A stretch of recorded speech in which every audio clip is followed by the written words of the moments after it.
This is Today in Money. I'm Jim Goddard.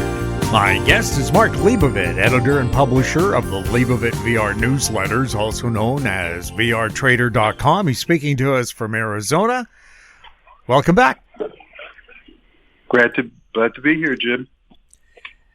Are the stock markets in sort of a cycle when they hit mid-August? Yeah, we've had a bunch of turbulent cyclic events sort of converge here, and it's part and parcel to my annual forecast model, which I put out every year.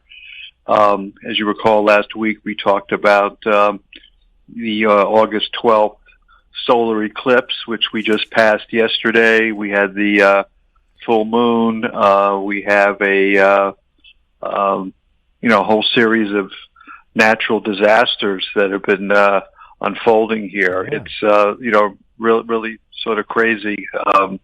It's hard to summarize all of them, but we had in this period, this August period, we just had. I'm just going to summarize for you. There's a global disaster update, I guess, so to speak. We just had a major earthquake in Colombia.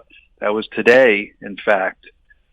Greece is experiencing threatening wildfires right now. Japan is experiencing record rain and flooding right now with some landslide disasters. China, there's Typhoon Dolphin flooding occurring right now. In the Midwest here in the U.S., several storms and major floods are underway. Sicily, we don't talk too much about volcanoes, though that's been a big part of our conversation, but Mount Etna is now in its 7th day of sustained erupt activity, okay? There's also environmental disaster occurring now in Oman. A tanker, Caroline Besengi, it's called, carrying about 800,000 barrels of Russian crude oil, ran aground off Oman and has been leaking oil right now. There's a ferry disaster today in Zimbabwe, of all places. Apparently 46 people were killed. Europe is experiencing extreme heat and drought right now. There's a developing tropical threat in Hawaii right now. So, we can run out of breath here going on what's going on. Meanwhile, you see, the stock market rallying here in the U.S., though not all markets had confirmed. So we are getting some negative divergences, as I like to call them. And we have the Fed Jackson Hole meeting coming out the end of the month at the 28th, and my model indicated the market should be peaking here in August. And this is all in, synchrony, so to speak, with all these natural events that are going on around us at the same time. We've seen times in the past where hurricanes are hitting, but the stock market goes up anyway. So the stock market does its own thing or is manipulated. It doesn't make a damn bit of difference. But the cycles indicated this would be a turbulent period. When I watch financial television, everybody is super optimistic, calling for much higher prices. Meanwhile, we're in the time frame for a peak. So just a lot of stuff going on. And then we've got, an interesting story today where NASA is coming out and suddenly talking about an actual moon base that they want to build.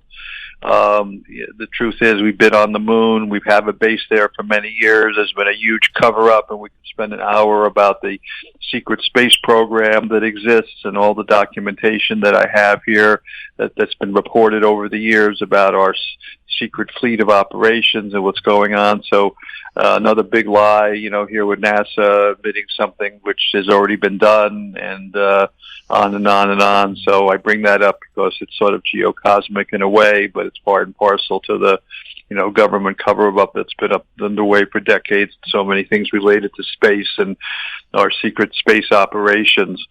We're all going to pay the piper for this at some point. I'm not quite sure how it's all going to come down, but those who check my website see some of the videos and stuff up there describing that, and people say, well, what the heck does that have to do with the stock market? Well, it has a lot to do with it because government secrecy, we have economic figures producer price index, all this stuff that's released, and none of it I believe for a moment. I don't believe any government statistics or any government reports. You have to do your own homework and own research. So it's all part and parcel to believing what you're really hearing and then doing your own research. So, I just throw that out because it's part of my contrary thinking for many decades. So anyway, that's sort of the summary. Just a lot of stuff going on there geocosmically, actually physically here with some natural disasters and even this oil spill that I just reported. And we're in a crazy period here in August. Mm-hmm. Now, what's going on in the bond market? Is it reacting to all this? It changes day to day. Rates were upticking a little bit, but net they're pretty much have held. I think those are the 10 years around that 4.7%. I have to double check that number. Everybody's focusing on that. Of course, the bond market is really the tail wagging the dog. We all have to tolerate all the commentary moment to moment about what interest rates are doing and what the Fed is going to do and not do. But the truth is the 30-year bond, which is really the main indicator of interest rates, just on a short-term basis, since June 25th, it's been in a slow zigzag downtrend.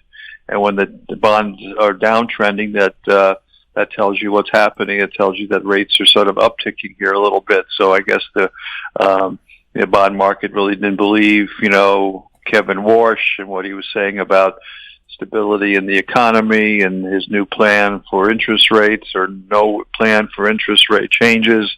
So, and on a one-day basis, you had a little pop today in the bond market, which says maybe the rates downticked a little bit today. So the real funny part about this is, rates have been sort of elevated here for, a period of time. And a lot of it's concerned about inflation. I mean, basically the bond market, I'm looking here since November of last year, overall has been in the downtrend, which means higher rates. But during this period, the stock market has still gone up. You've seen, major corporate investment in AI and, power centers and all this nonsense that you hear about constantly, and meanwhile the major averages for the most part have moved overall to new highs. So the answer to your question is, what the heck does interest rates really have to do with what the market's doing? And normally you would think it would have a great deal, but really it has none. So I suppose if rates really exploded in some significant way, I guess there'll be some jolt and some impact at that point. But I think, we're getting government intervention. In fact, we just saw it with Japan. I mean, we've had the yen carry trade fear, unwinding, with the instability in the yen and the fact that Japan has been saying they were going to raise rates, but didn't really go any further. And there was some potential unwinding of the carry trade. And we just pretty much heard that the U.S. and I think some other central banks intervened to try to keep the Japanese situation under control. And this all roundabout way is just the same discussion about interest rates, trying to control that rates don't, get out of hand to the upside. But apparently we still have that magic computer out there that you could hit a button and print money and flood the economy with money and send it overseas or whatever needs to be done to keep things under control. So just gross government manipulation here in every way, shape, and form is underway. Government cover-ups, inaccurate economic reporting, bailing out foreign government problems, as we're seeing in Japan. I mean, it's just a circus which is almost beyond description. We can't even get into details in a short interview what's going on. So the bottom line is, manipulation, news manipulation is all underway here. It's to suppress the truth about what's really happening or to keep things under control. And of course, we have political reasons for that. So here we are, watching the stock market still stay up in the face of these rates. But as I've mentioned at the top of the call, we are in a cyclic peaking period. So I'd be careful. We'll have more with Mark Leibovit right after this. Don't miss out. Stay informed. Receive the HowStreet.com weekly recap with thought-provoking podcasts, radio, and articles delivered to your inbox. Sign up for the HowStreet.com weekly recap on our homepage at HowStreet.com. Always consult your investment professional before making any investment decision. Welcome back. We're speaking with Mark Leibovit. Mark, is gold holding up? You know, where I put out my report here in the last couple of weeks, and apparently other people seem to agree with it. I've seen it all over the internet. You know, I have a target of gold in U.S. dollars of $38,000 an ounce. And where are we sitting now? Around $4,375 an ounce. So obviously, I'm looking for about 1,000% increase in gold here. It's probably going to take several years for that to happen, unless there's some dramatic incredible event, which could be, you know, some black swan event or something. You know, we suddenly have government disclosure that we have alien presence here on the earth or something, which has been the case, but they won't admit it. I mean, things like that could happen, I suppose. That could take gold through the roof immediately, but I think it's going up. Basically, we had a little technical rally here. My model is overall positive. Gold rallied from about U.S. dollars from 3,900 to about 4,400, which is a little technical bounce. And if you're looking at the charts, you know, you want to see about the 4,200 level hold. If not, then I guess they could try to test the 3,900 level and even get eventually down to that 3,500 level, which everybody's been talking about. And then when everybody was talking about it, the market fooled them and took off to the upside, which is what happened here in the last week or so. But it's irrelevant because the nature of our debt, the nature of the geopolitical situation, maybe even the geocosmic situation is such that you know, gold's going higher. We have potential increased war risks all over the place. Ukraine persists, the Mideast persists, Europe wants war for whatever reason. You know, they feel that Russia's going to take them over. Of course, Europe's been at Russia several times in the past 100 years, and every time they lost, so they try it again, they're going to lose again, but that's a whole other discussion. In any event, the gold market is super positive. Hang in there. What you got to figure out is how to protect your gold. And one of the things we don't really talk about, we have to evaluate the risk of potential government confiscation of gold. Where do you keep it? Do you only trade ETFs and avoid the physical? And if you have the physical, do you keep it yourself or store it in some other location? There's some services now that offer digitized gold, where apparently you don't actually have to have the physical gold, but you can own it in a digital format. On and on and on, but I think, you know, you have to have a balance. You probably have to have physical ETFs and everything else, but the trend's up. I'm a super bull. Just you have to be patient. Of course, that's been the story with gold for years, but you also have to pay attention to many of the gold shares, the companies that can actually mine gold, because they're making money hand over fist with based on even the current price of gold. And can you imagine what they could be making if gold goes up to these higher levels? Even if you want to use conservative targets, or $10,000, $12,000, or $14,000 an ounce, and we're talking a reasonable time frame. You know, we're talking anywhere from 2 to 5 year time frame here. We're not talking 20, 30 year type situation. And like I say, some black swan or some other event could suddenly precipitate a more dramatic move sooner rather than later. So I'm giving you a long-winded answer, but hang in there and buy on weakness. Copper, is it the new precious metal? Some are saying that, you know, because copper went to new highs and sort of stood out compared to the other metals, you know, where the other metals weren't making new highs. I don't want to call it precious metals, because how far can it go? And it's more abundant than gold, so I don't think it could be called precious, but it's definitely needed and you know, part of supply. One thing to keep in mind, though, I did hear an interesting interview. You know, apparently, you know, copper has been used, you know, for transmission of power and data and so forth for so many years, and apparently there's other technologies, light laser or similar type technologies out there that you don't need the actual physical metal like copper to actually use as a conduit for communications and power and so forth. So as this technology becomes more prevalent, I think the need for the physical metal may be reduced somewhat because of the new technology out there about transmitting power. So this is something that I had just read. I thought it was interesting. Not to say, copper is going to disappear or anything, but there are alternatives to copper versus the physical metal. Just something to keep in mind. But yes, it's been doing well. Copper to new highs, holding up, a lot of demand for it because of all the construction underway with the data centers and so forth and so on. So there's no reason to be bearish on it. It's just that it has been, sort of stand out, so to speak, compared to the other metals.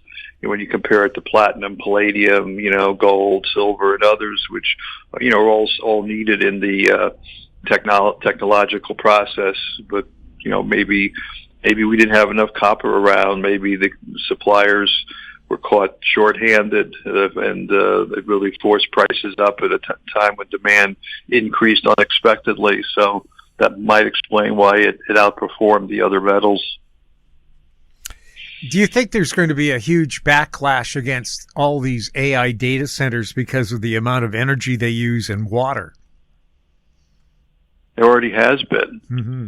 But some are successful and some not. I mean, I heard an interview yesterday. Depends where they're located. There's a big complex being built up in, I think, it's South Dakota or North Dakota, and the mayor of the town was on the phone, and he was ecstatic about it because they had a tiny little town of a couple thousand people, and it was a huge boom to that community in terms of jobs and so forth. And then in some more populous areas, you're getting little, pushback on the data centers because of the fear of, the water or the fact that their energy bills may go up. So here's the problem. The problem is you've got the government, huge companies, you name them, all the high-tech, mega, Mag 7, big companies putting money into this thing, and money controls the world, unfortunately, and the power behind that. And you bribe a few people and you pay off a few dissenters, and suddenly you go ahead with the project. So billions and billions are being, maybe $1 trillion is being thrown at this thing, and whether it's the right project or not, I personally feel we have a lot of secret technology out there, and this gets into my whole conspiracy theory about the extraterrestrials and the reconstruction, re-engineering or reverse engineering of alien technology, which is a very real fact, though nobody wants to officially admit it. And we may have a lot of alternative powers and sources of energy besides these data center power operations, which are being built right now. And it may be a big surprise one day if some of this alternate technology actually is disclosed, that these new constructions might be obsolete, believe it or not. That's even a possibility. But for the time being, since so much of the secret technology is being suppressed, and they're using this current these current data center builds, when you think about it, it's an economic situation. Most of the money that's been shown in the stock market, or profit in the stock market, has been related to the expenditure by these big companies into this area, and it's distorted with the real economy. In other words, if we didn't have this AI boom and all this money being thrown to build these data centers and to all the suppliers, if that didn't happen, we probably would have been in a recession, and the stock market probably would have gone down. So it's sort of a force majeure type situation. It's like being made to happen, and maybe it's all intentionally to support the economy, and it's just another, like the internet boom, the .com boom we saw back at the turn of the century.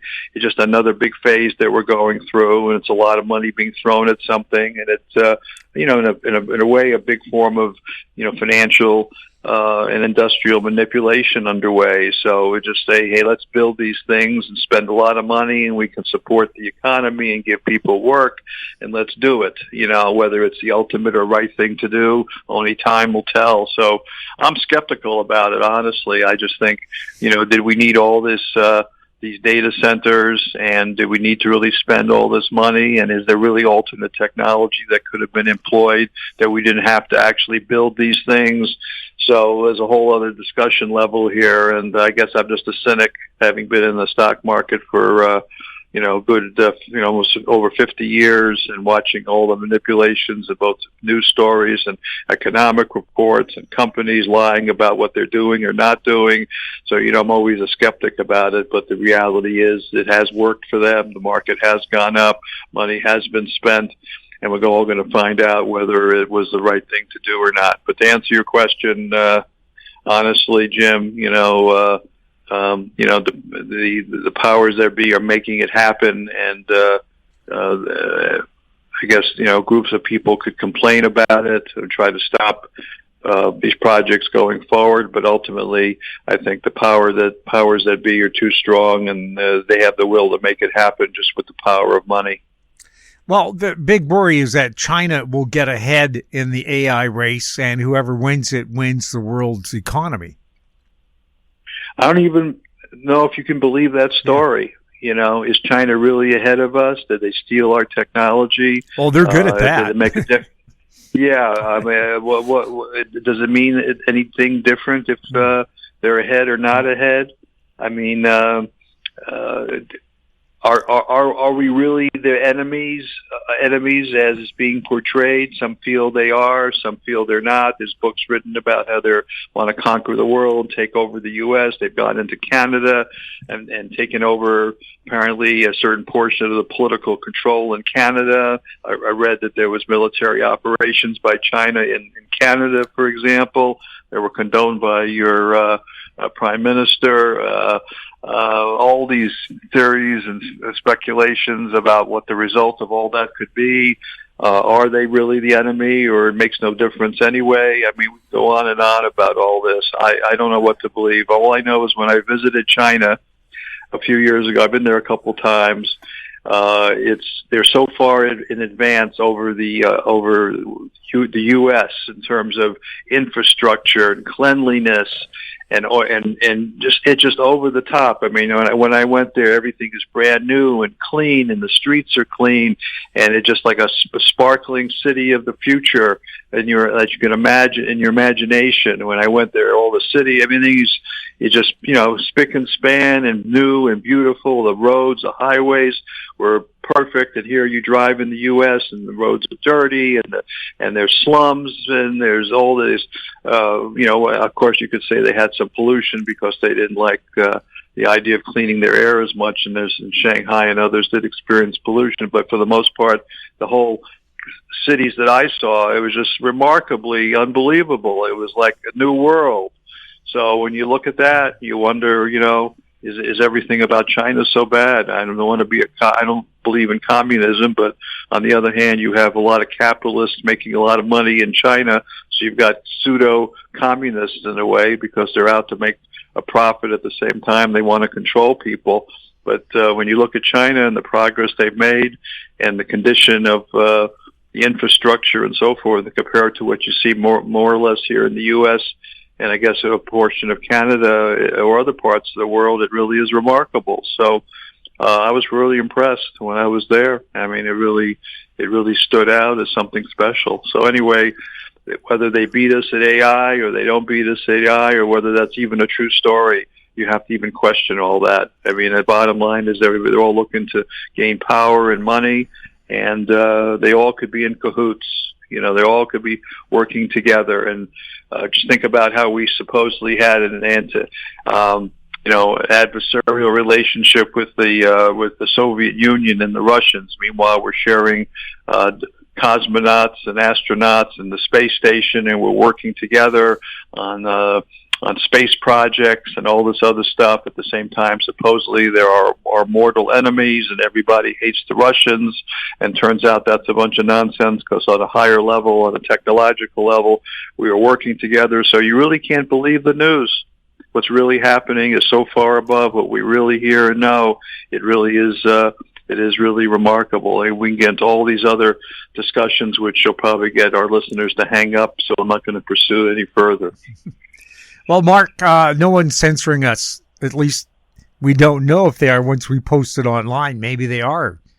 Maybe snipping bits they out. just turn it off. They don't want to hear it anymore. Who knows? I don't know. I'm just telling you that I think at the highest levels, the governments are working together in ways that are not being disclosed. And I can get into more detail about that and speculate at some future point. So the day-to-day news that we hear and what's really happening in terms of the higher level discussions and higher level projects, it